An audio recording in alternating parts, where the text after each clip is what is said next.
بڑے بڑے پڑھے لکھے شخص بھی ضعیف الاعتقاد ہو سکتے ہیں، اور ان پڑھ لوگ بھی فکری بلندی کے حامل ہو سکتے ہیں۔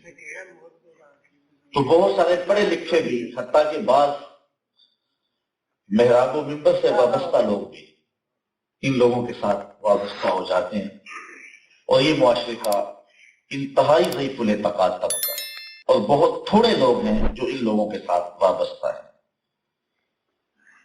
بھنگ، چرس، افیون اور دیگر منشیات ان کے ڈیروں پہ سلسلہ چلتا ہے۔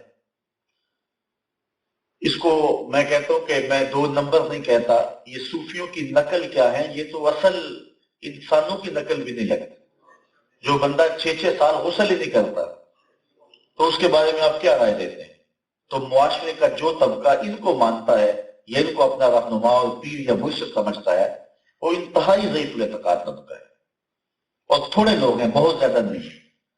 لیکن جب عموماً طور پہ جعلی پیر کا، ڈبہ پیر کا لفظ بولا جاتا ہے تو عموماً ان کے لیے بولا جاتا ہے۔ میں اس کی نفی کی ہے کہ میں ان کو زندیق سمجھتا ہوں، بلکہ میں نے شریعت کا یہ فیصلہ ہے، جو ضروریات دین کا منکر ہو وہ زندیق ہے، اور یہ ضروریات دین کے منکر ہیں، نماز کا تمسخر اڑاتے ہیں، اور جو ہے وہ اسلام کے جو مسلمہ اصول ہیں ان کا تمسخر اڑاتے ہیں۔ دوسرا طبقہ وہ ہے جن کو میں 2 نمبر پیر اور جعلی پیر یا ڈبہ پیر کہتا ہوں۔ ان کا حلیہ اور ان کی وضاقتہ بزرگوں جیسی ہے، ان کی حجامت، ان کے جبے، ان کی دستاریں اور ان کی گفتگو علماء، صلحاء، بزرگوں جیسی ہے۔ لیکن یہ لوگ لباس خضر میں راہزن ہیں۔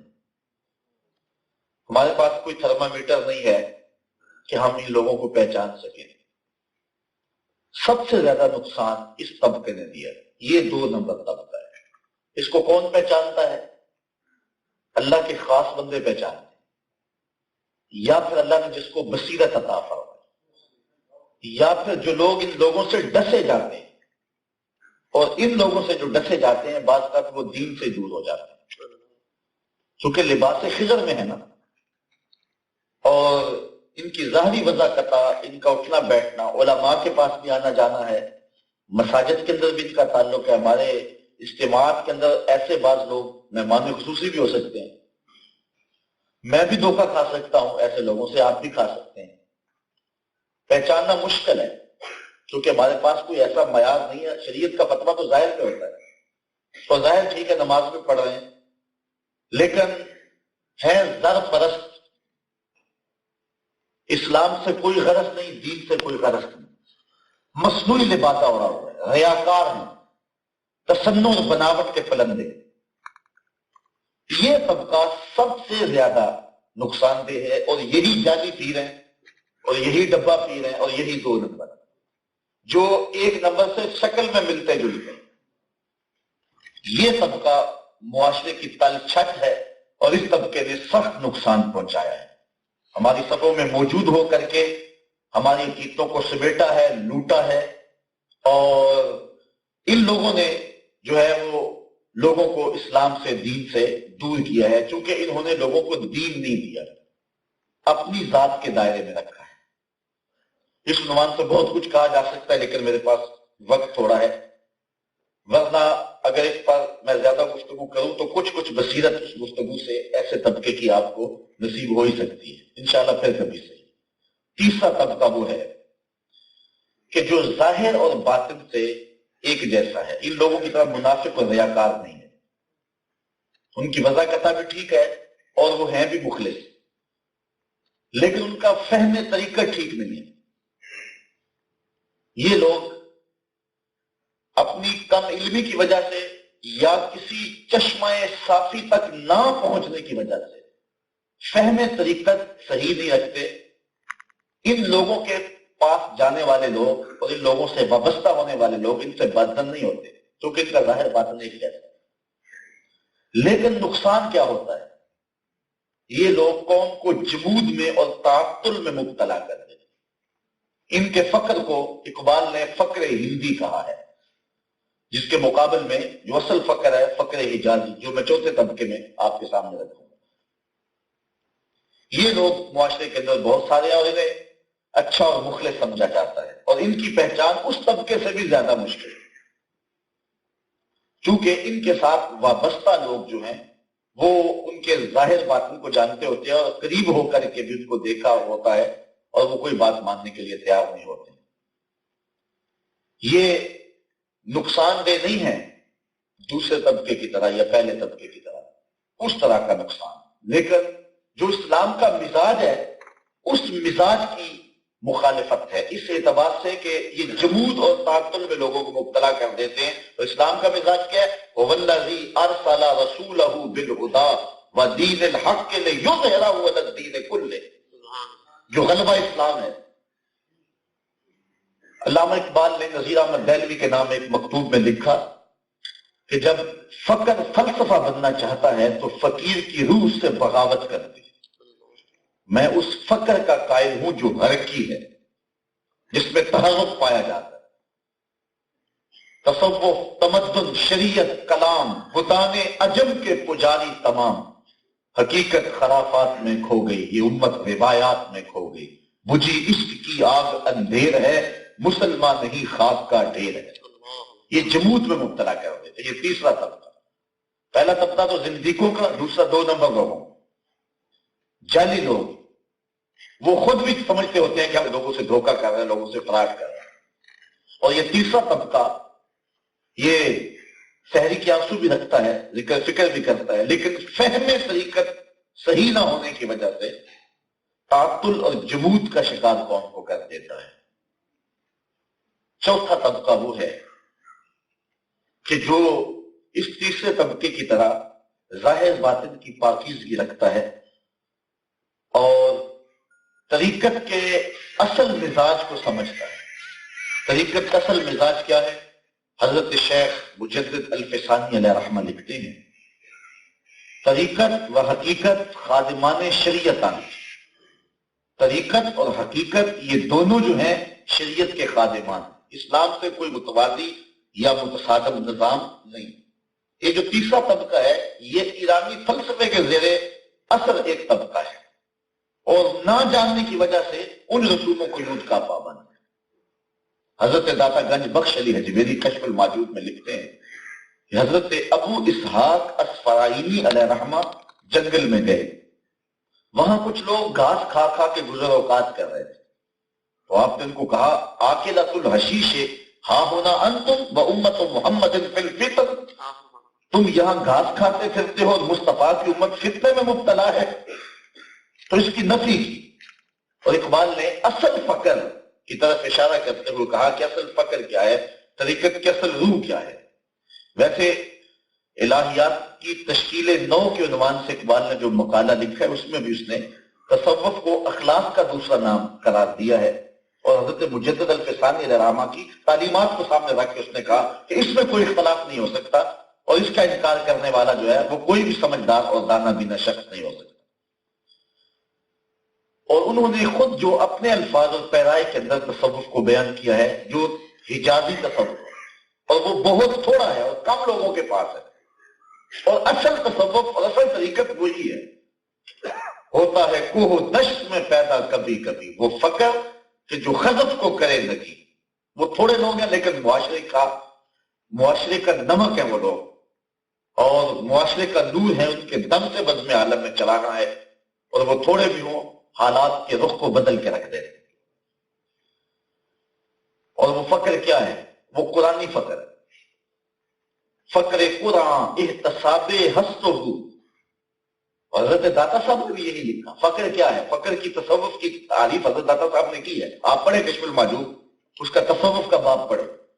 اپنا لیس تصوف رسومن ولا علومن، تصوف مخصوص رسموں کا نام نہیں ہے، مختلف رنگوں کے پٹکوں کا نام نہیں ہے، گنبد کے کلس کو اونچا کر لینے کا نام نہیں ہے، ولا علومن، اور نہ مخصوص اصطلاحات کا نام ہے، مختلف تجلیات اور ان کے رنگوں کے ذکر کا نام تصوف نہیں ہے. یہ اصطلاحات ہیں. تصوف نہ رسوم کا نام ہے نہ مخصوص علوم کا نام ہے۔ تصوف کیا ہے؟ آپ فرماتے ہیں یہ من کے محاسبے کا نام ہے، یہ باطن کی صفائی کا نام ہے، یہ باطن کی حرارت کا نام ہے، حضور علیہ السلام کی شریعت میں رسوخ پیدا کرنے کا نام ہے، اخلاق عالیہ کا نام ہے، اقدار حسنہ کا نام ہے، فقر قرآن، احتساب ہست و بود، نئے رباب و مستی و رقص و سرور۔ ڈھول کی تھاپت پہ ناچنے کا نام نہیں ہے، بلکہ یہ کیا ہے؟ احتساب ہست و بود کا نام ہے۔ فقر اریاں، ذرا غور کیجیے، فقر اریاں گرمی بدر و حنین، فقر اریاں بانگ تکبیر حسین، یہ ہے فقر، اور یہ ہے فقر کا مزاج۔ تو وہ اگر فقر مل جائے، ڈھونڈ وہ فقر کہ جس کی اصل ہو حجازی، اقبال نے کہا ڈھونڈ وہ فقر کہ جس کی اصل ہو حجازی۔ یہ مشکل فقر ہے، اس میں اپنے آپ کو تکلف میں ڈالنا ہے، اس میں تگ و تاز دین کی لے کے بڑھنا ہے، اس میں حالات کے جبر سے ٹکرانا ہے، مشکلات کا سینہ چیرنا ہے، دکھوں کا مقابلہ کرنا ہے۔ میں کہتا ہوں یہ آج کل جو فقر ہے یہ ایک مشکل ہے کہ بندہ آئے تو لوگ پھول پھینک رہے ہو، بندہ جائے تو لوگ پھول پھینک رہے ہو، ہاتھ چومے جا رہے ہو، پاؤں چومے جا رہے ہیں۔ یہ کون سا مشکل ہے؟ یہ تو راحت قلب کا سامان ہے، یہ تو نفس کی تسکین کا سامان ہے۔ حالات کی کشاکش سے ٹکرانا، دکھوں کا مقابلہ کرنا، وقت کے یزیدوں کے سامنے کھڑا ہونا، حمانوں اور قارونوں کا مقابلہ کرنا، ظلم اور جبر کو مشخص کر کے ظلم اور جبر کہنا۔ مطلق ظلم اور جبر کو ظلم جبر کہہ دینے سے کوئی فرق نہیں پڑتا، وہ تو کوئی بھی کہہ سکتا ہے، لیکن مشخص کر کے ظلم کو ظلم کہنا، جس طرح یزید کو مشخص کر کے حضرت امام حسین نے جو ہے وہ ان کو مشخص کر کے کہا تھا، اور اکبر اور جہانگیر کو مشخص کر کے حضرت امام ربانی شیخ مجدد الفسانی کھڑے ہو گئے تھے۔ تو یہ مشکل کام ہے، جس میں جان کا بھی زیاں ہوتا ہے، پاؤں میں بیڑیاں بھی پڑتی ہیں، ہاتھوں میں ہتھ کڑیاں بھی آتی ہیں، اور فصیلے دار پہ سروں کا چراغاں بھی کرنا پڑتا ہے، کبھی زنجیریں ہڈیوں تک نشان بھی چھوڑ جاتی ہیں، لوگ برا بھی کہتے ہیں، تم مسلوب بھی کیے جاؤ گے، دکھ اور مصیبت اور مصائب اور آلام کی چکی میں پیسے بھی جاؤ گے۔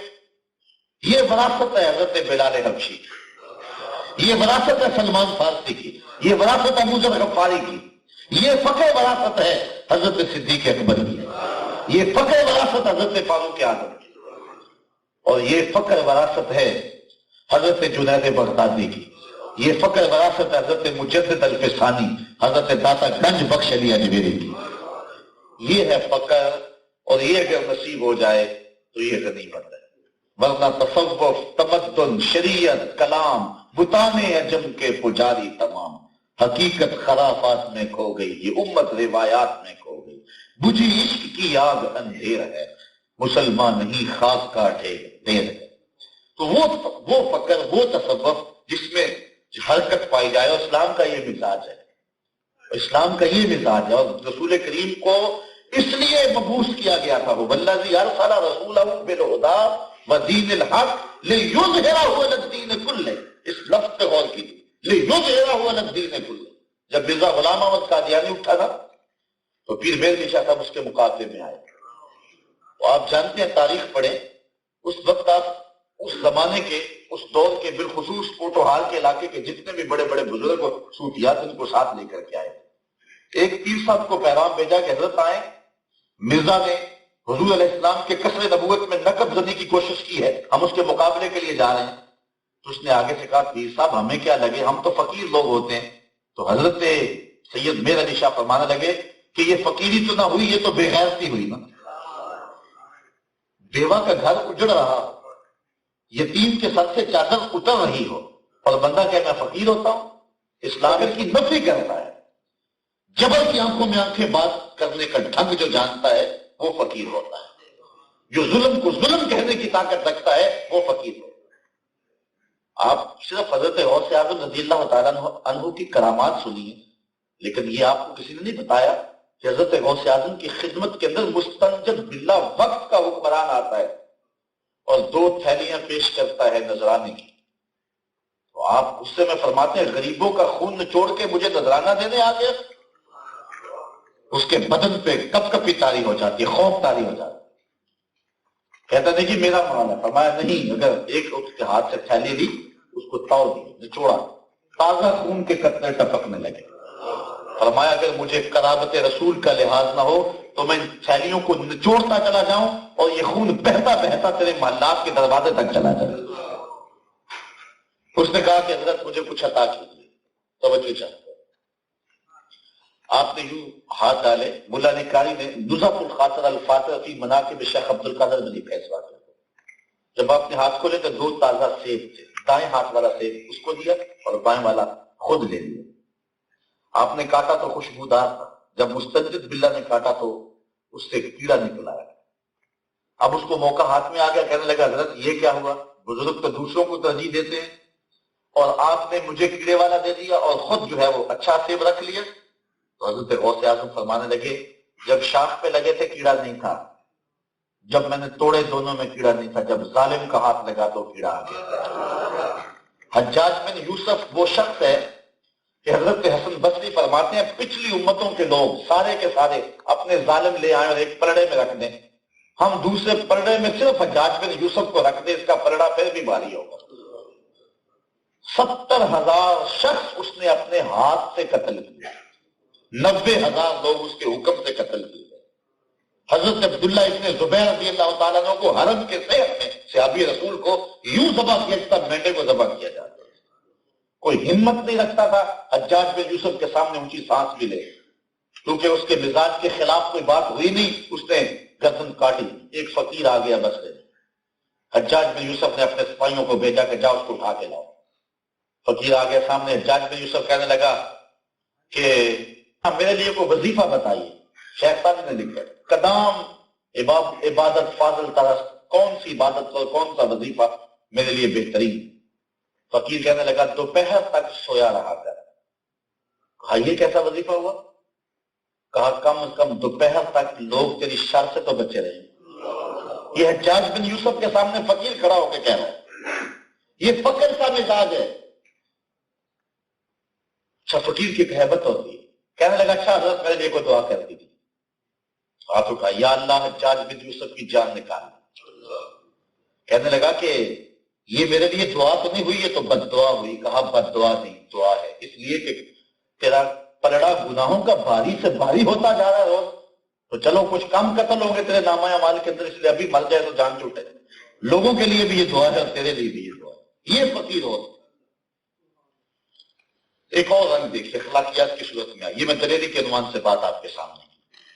تصوف میں ایک نام ہے حضرت حاتم بن الوان الاسم رضی اللہ تعالیٰ عنہ۔ اسم کہتے ہیں جس کی شنوائی نہ ہو، بہرے، سمم بکم، قرآن میں آپ پڑھتے ہیں لفظ۔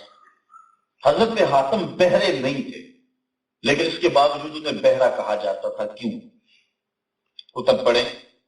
حضرت شیخ حاتم اسم کے دربار میں ایک خاتون آئی کوئی مسئلہ پوچھنے کے لیے، بیٹھتے بیٹھتے اس کی ہوا خارج ہو۔ یہ ہر شخص کے کا طبی عارضہ ہے، لیکن اگر مجلس کے اندر بندے کے ساتھ یہ ہو جائے تو بندہ سبکی محسوس کرتا ہے، کوئی معاشرے کا رنگ ڈنگ بھی ایسا ہی ہے۔ تو اس نے بڑی شرمندگی محسوس کی کہ میں عورت ذات ہوں اور بیٹھنے لگی ہوں اور ہوا خارج ہو گئی، حضرت میرے بارے کیا سوچیں گے؟ اپنے آپ اندر ہی وہ پریشان تھی اور ندامت میں گڑی جا رہی۔ خیر بیٹھ کر جب اس نے اپنا مسئلہ آپ کے سامنے رکھنا چاہا اور گفتگو کرنا چاہی تو حضرت حاتم اسم نے اپنے کان پہ انگلی رکھ کے کہا ذرا اونچی بولنا۔ اللہ اکبر۔ اس کو تاثر یہ دیا کہ میں بہرا ہوں اور ذرا اونچی بولو گے تو پھر سنوں گا۔ اس کی ساری شرمندگی ختم ہو گئی کہ میں خام کا پریشان ہو رہی تھی، حضرت تو بہرے ہیں۔ پھر جب تک وہ خاتون زندہ رہی حضرت حاتم بہرے بنے رہے، کہ اس کو جب بھی پتا چلا کہ میں بہرا نہیں ہوں اس کو تب شرمندگی ہوگی۔ صرف اس اتنی سی شرمندگی سے بچانے کے لیے ساری زندگی تکلف میں گزاری۔ یہ ہے تصوف، یہ ہے طریقت، اور یہ ہے اللہ کے ولیوں کا طریقہ۔ حجرے میں بیٹھ کے غیبتیں ہوں اللہ کا ولی ہو سکتا ہے؟ اور ایک اور کہانی سناؤں۔ حضرت امام احمد بن حنبل کے پاس ایک خاتون آئی، کہنے لگی حضرت مسئلہ پوچھنے آئی۔ فرمایا پوچھئے۔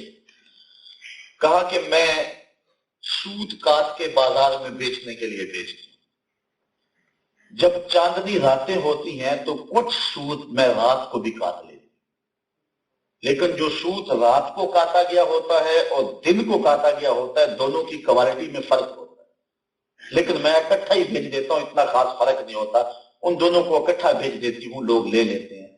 لیکن مجھے پریشانی ہے، مجھے مسئلہ بتایا جائے کہ اس کو اکٹھا بیچا کروں یا الگ الگ بیچا کروں۔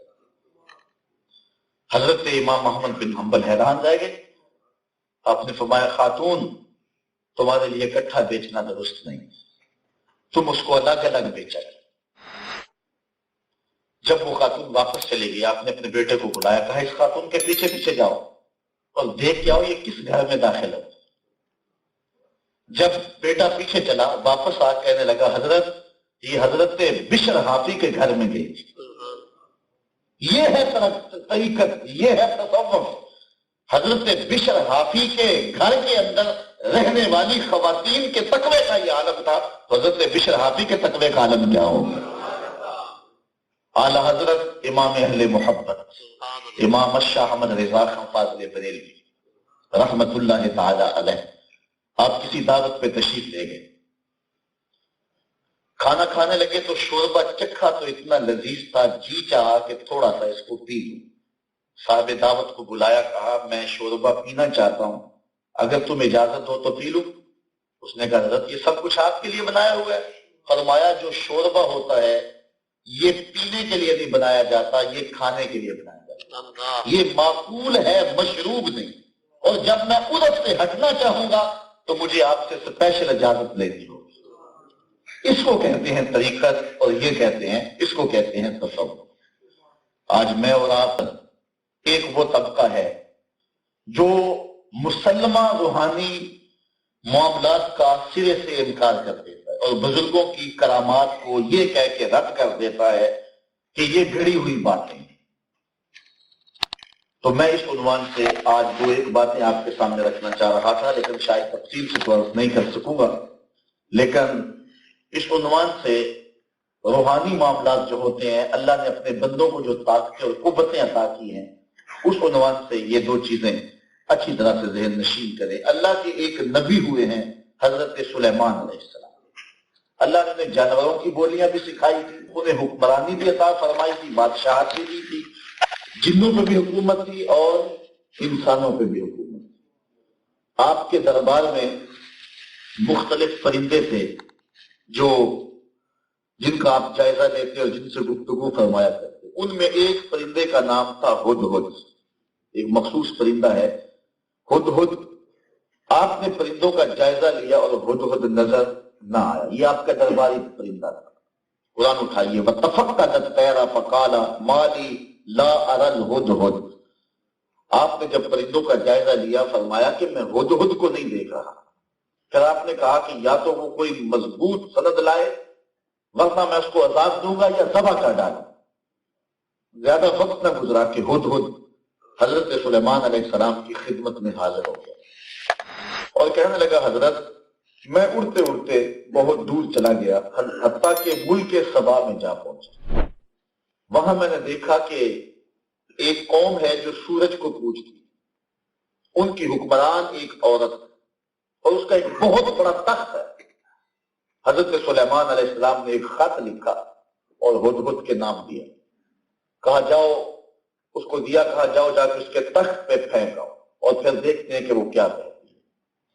خط کے اوپر حضرت سلیمان علیہ السلام نے لکھا اِنَّهُ مِن سُلَيْمَانَ وَإِنَّهُ بِسْمِ اللَّهِ الرَّحْمَٰنِ الرَّحِيمِ اللہ تعالیٰ علیہ وَاتُونِي مسلمین۔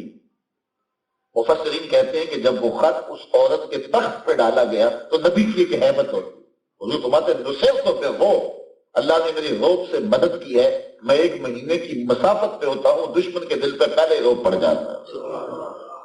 تو جب حضرت سلیمان کا خط کھولا نا تو ملکہ بلقیس کا وجود تھر تھر کانپنے لگا۔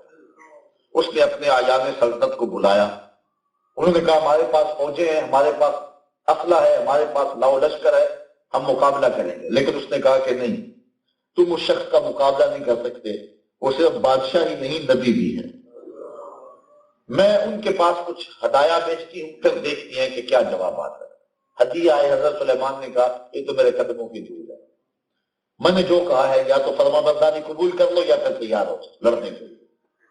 ملکہ بلقیس خود بنفس نفیس حضرت سلیمان کی خدمت میں اطاعت قبول کرنے کے لیے حاضر ہوتی۔ ایک فرسنگ فاصلہ رہ جاتا ہے، حضرت سلیمان اپنا دربار لگا کے بیٹھے ہوئے۔ آپ دیکھیے، اللہ اکبر، حضرت سلیمان علیہ السلام نے اپنے ساتھیوں کو کہا، اپنے لوگوں کو کہا، قال یا ایھا الملأ ایکم یاتینی بعرشھا قبل ان یاتونی مسلمین۔ جس تخت پہ اسے ناز ہے اس کو 7 کوٹڑیوں میں بند کر کے تالے لگوا کے پہرے دار کھڑا کر کے پھر وہ آئی۔ 60 ہاتھ چوڑا تھا، 80 ہاتھ لمبا تھا، کئی فٹ گہرا تھا، قیمتی موتی اور جواہرات کے ساتھ جڑا ہوا تھا، لوہے اور فولاد کا بنا ہوا تھا، زمین میں نصب تھا۔ اس تخت پہ بیٹھتی اور آگے اس کے اعیان سلطنت بیٹھتے، آتے ہوئے اس نے تالے لگوائے اور چل پڑے۔ حضرت سلیمان نے اپنے درباریوں سے کہا، جس تخت پہ اسے ناز ہے کوئی ہے جو اس کے آنے سے پہلے تخت لے آئے؟ 1 مہینہ جاتے ہوئے لگتا تھا، 1 مہینہ آتے ہوئے لگتا تھا۔ 7 کوٹھڑیوں میں تخت تھا، دروازے لگے ہوئے تھے، تالے چڑھے ہوئے تھے اور خادم اور پہرے دار کھڑے ہوئے تھے۔ وہاں سے لانا کوئی آسان کام نہیں تھا، لیکن حضرت سلیمان نے کہا کہ وہ ہے کوئی تخت لے آئے۔ قال عفریت من الجن انا آتیک بہ قبل ان تقوم من مقامک۔ ایک جن کہنے لگا، میں آپ کی مجلس کے ختم ہونے سے پہلے وہ تخت آپ کے پاس حاضر کر دیتا ہوں۔ بات صبح کی تھی، مجلس برخاست ہوتی تھی دوپہر کو۔ جن نے کہا دوپہر تک لے آتا ہوں، اور ساتھ اس نے کہا وَإِنِّي عَلَيْهِ لَقَوِيٌّ أَمِينٌ، میں طاقتور بھی ہوں، امانت دار ہوں، کوئی قیمتی موتی بھی ضائع نہیں ہو۔ بڑی بات تھی، لیکن حضرت سلیمان نے کہا نہیں، مجھے اس سے بھی پہلے چاہیے۔ پھر کیا ہوا؟ آؤ قرآن دیکھتے۔ قال الذی عندہ علم من الکتاب، پھر وہ شخص اٹھا جس کے سینے میں کتاب اللہ کا علم تھا۔ آصف بن برقیہ نام مفسرین نے لکھا ہے، سکا بھانجا لگتا تھا حضرت سلیمان کا، آپ کا صحابی تھا، آپ کا مشیر تھا، اس میں اعظم اسے دیا گیا۔ وہ کہنے لگا، اٹھ کے کھڑا ہوا، کیا کہتا ہے؟ آنا آتی کا بہی، میں اس کو لے آتا ہوں۔ کتنی دیر میں لاؤ گے؟ جن نے تو کہا دوپہر تک لے آؤں گا، لیکن آصف بن برقیہ فرمانے لگے، عرض کرنے لگے، میں اس کو لے آتا ہوں، یہ نہیں کہا کہ اس کو منگواتا ہوں، یہ غور کیجیے، آنا آتی کا بے ہی، میں اس کو جا کے لے کے آتا ہوں۔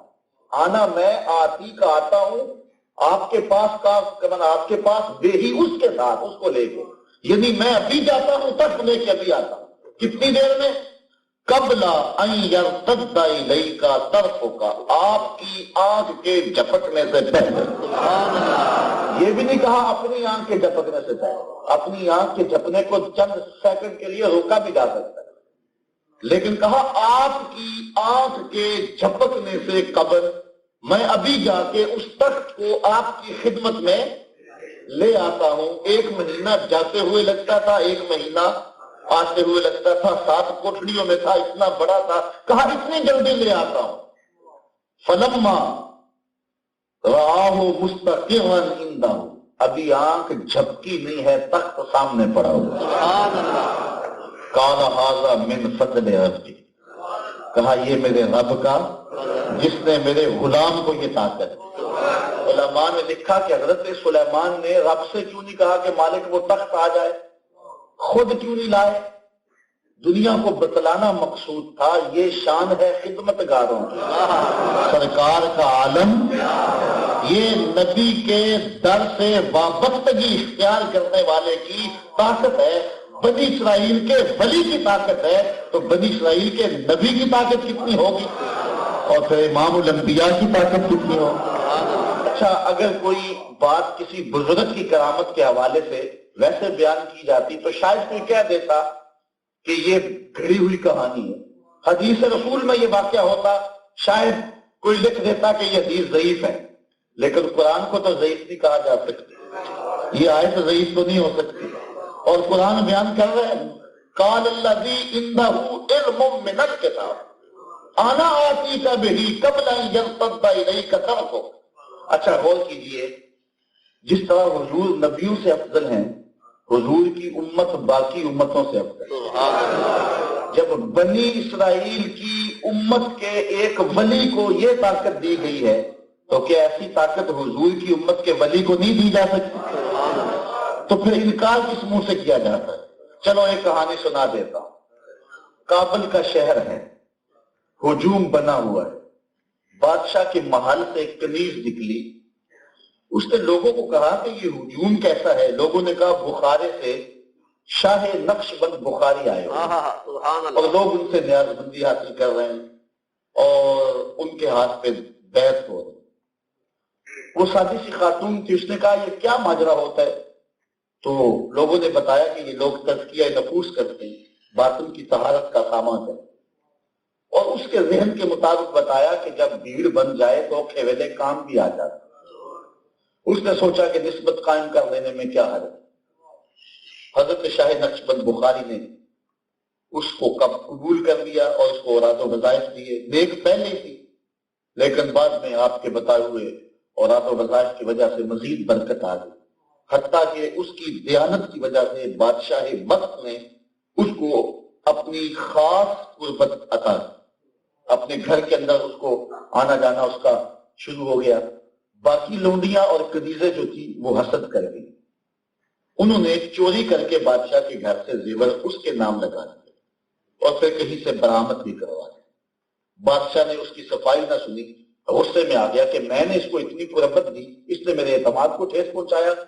اس نے حکم دیا اس کو لے جاؤ چھت پہ، محل کی چوبارے پہ لے جاؤ اور وہاں سے جا کے نیچے دھکا دے دو تاکہ باقی لوڈیوں کو پتہ چل جائے کہ بادشاہوں کے گھر کتنے متبرک ہوتے. اس نے کہا کہ میں نے چوری نہیں کی، میرے پہ الزام ہے، لیکن بات سے نہ سنی. اس کو جا کے چھت پہ جب دھکا دینے لگے تو اس کو یاد آیا، سنا تھا اوکھے ویلے پیر کام آتے ہیں. اس نے بخارے کی طرف منہ کر کے کہا شیعن للہ چو گدائے مستمن المدد خواہم شاہ نقش بند. اتنے میں جلاد نے پیچھے سے دھکا دے دیا. جب وہ نیچے پہنچی تو حضرت شاہ نقش بند بہاؤالدین رحمت اللہ تعالی علیہ کے ہاتھ پھیلے ہوئے آرام سے پکڑ کے نیچے کھڑا کر دیا. حیرت سے آنکھیں پھٹی کی پھٹی رہ گئی اور کہتی ہے حضرت آپ کب آئے تھے؟ تو حضرت شاہ نقش بند بخاری فرمانے لگے تو اب چوبارہ آمدی من اب بخارا آمدم. تو چوبارے سے چل پڑی تھی، میں بخارے سے چل پڑا. یہ شان ہے خدمت گاروں کی، سرکار کا عالم. آئیے قرآن مجید میں ایک اور واقعہ دیکھتے ہیں. اللہ تعالیٰ جل شانہ نے ویسے بہت سارے واقعات بیان کیے ہیں. اصحاب کہف کا واقعہ بھی ہے، موسیٰ و خضر کا واقعہ بھی ہے، لیکن یہ ہم واقعہ ولی کا دیکھا، اب اللہ کی ایک ولیہ کا واقعہ دیکھتے ہیں.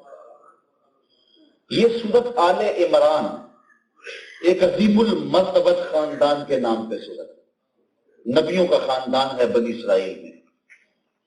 حضرت عمران کی بیوی کا نام ہے حضرت حنہ سلام اللہ علیہ. عمر بیتتی جا رہی ہے لیکن اولاد نہیں. خیر اللہ کی تقسیم پہ راضی ہیں، صبر شکر کر کے زندگی گزار رہی. ایک دن عجیب واقعہ ہوا. دوپہر کا موقع تھا، صحن میں چارپائی بچھا کے درخت کے نیچے لیٹی تو ایک منظر دیکھا کہ شاخ پر چڑیا نے بچے نکالے ہیں اور بھوک سے بچے بلکتے ہیں. چڑیا اڑ کے کہیں جاتی ہے اور ایک دانہ لے کے آتی. بچہ چونچ کھولتا ہے، چڑیا اس میں دانہ رکھتی. بچے کے ساتھ چڑیا کا یہ پیار دیکھا تو حضرت حنہ کا دل پھٹنے لگا. کہا مالک تو نے جانوروں کو بھی بچے دیے ہیں، مجھے اگر اولاد دے دے، میں منت مانتی ہوں کہ تیرے گھر بیت المقدس کے لیے اسے وقف کر دے. اللہ تعالیٰ جل شانہ نے ان کی دعا کو قبول کر دیا. ہوتا یہ تھا جو یہ منت مانے اللہ قبول کر لے تو اللہ اسے بیٹا دیتا تھا. بیت المقدس کے آس پاس 400 حجرے تھے. وہ جب بچہ شعور کو پہنچتا تو اس کسی حجرے میں چھوڑ آتے، ساری زندگی وہ عبادت وہاں کرتا، باقی اولاد بعد میں ہوتی رہتی ہے شخص کی، تو پہلا بچہ وہ یہاں چھوڑ جاتا. حضرت حنہ نے منت مانی. اب قرآن اٹھائیے، اللہ تعالیٰ ارشاد فرماتا ہے اذ قالت امرأۃ عمران رب انی نذرت لک ما فی بطنی محررا فتقبل مني انك انت السميع العليم فلما وضعتها قالت رب اني وضعتها انثى. اچھا جب ولادت کا وقت آیا تو یہ پہلی بار ایسا ہوا بیٹا پیدا نہیں ہوا بیٹی پیدا. حضرت حنا کے گھر میں بیٹی پیدا ہوئی. عموماً بیٹے پیدا ہوتے تھے اور وہاں 400 حجروں میں بیٹے ہی تھے. اب وہاں منت کے مطابق بچی جوان ہوگی تو کیسے چھوڑ کے آئیں گے؟ حضرت حنا پریشان ہو. واللہ اعلم بما وضعت, اللہ فرماتا اللہ خوب جانتا جو اس نے جنم دیا. ولیس الذکر کالانثی, تسلی دی اے حنا پریشان نہ ہو, ہم نے تجھے جس طرح کی بیٹی دی ہے اس طرح کے بیٹے بھی نہیں ہوتے. اللہ. وانی سمیتها مریم, بیٹی کا نام کیا رکھا گیا؟ مریم سلام اللہ علیہا, جو حضرت عیسیٰ علیہ السلام کی والدہ بنی. وہ عظیم المرتبت خاندان کی یہ بیٹی پیدا ہوتی ہے. اب جب بچی جوان ہوئی, شعور کی عمر کو پہنچی, منت یاد آئی تو پریشانی پھر آ گئی کہ کیا کیا جائے. وہاں مرد ہی مرد ہیں اور یہ بیٹی جوان عمر, پھر عظیم المرتبت خاندان کی بیٹی. طے یہ ہوا کسی بوڑھے بزرگ کی کفالت میں دیا جائے جو اس کا خیال رکھے اور اس کو ضرورت کی چیزیں باہم پہنچائے. اور وہ مسجد اقصی کے مجاورین میں سے ہو. بہت سارے لوگ اس عظیم خاندان کی بیٹی کو اپنی کفالت میں لینا فخر محسوس کرتے تھے. اب ہر ایک نے کہا کہ میں یہ خدمت کرنا چاہتا ہوں. جب سارے لوگ آگے پھر قرعہ ڈالا گیا. قرعہ فال کس کے نام نکلا؟ حضرت زکریا علیہ السلام, جو اس رشتے میں سکے خالو لگتے تھے حضرت مریم سلام اللہ علیہ. حضرت زکریا کی عمر تھی 120 سال, ان کی بیوی کی عمر تھی 99 سال, ایک کم 100 سال. اولاد ان کے پاس بھی نہیں. سوچا اس کو بیٹی بنا دیتے ہیں, اولاد کی کمی بھی دور ہو جائے.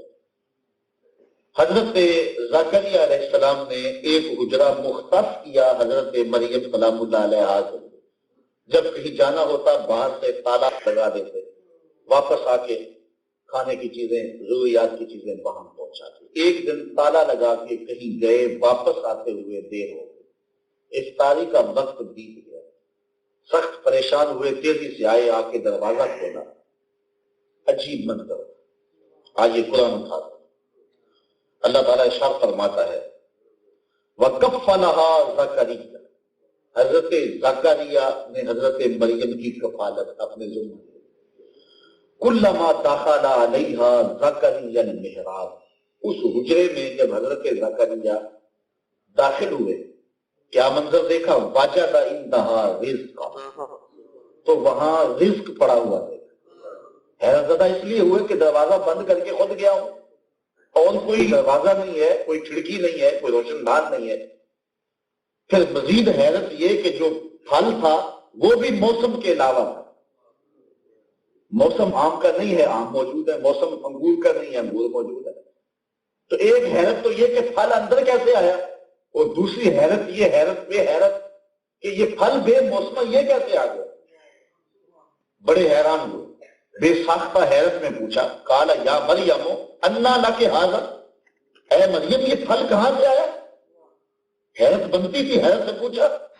حضرت مریم نے بے ساختہ جواب دیا قالت ھو من عند اللہ, کہا یہ میرے اللہ نے دیا, یہ میرے اللہ نے دیا ہے. ان اللہ یرزق من یشاء بغیر حساب, اور جس کو چاہتا ہے بغیر حساب کے دیتا ہے.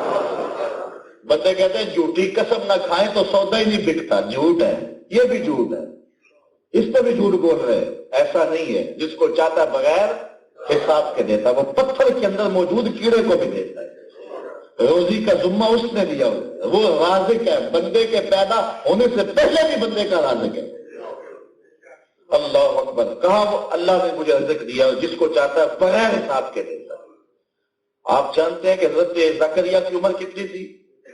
120 سال, اور بیوی کی عمر, اولاد نہیں. لیکن جب بے موسم میں پھل دیکھے نا, وہ اب دعائیں کرنا بھی چھوڑ دی تھی اولاد کے لیے, لیکن حضرت زکریا کا دل بھی چوٹ کھا گیا.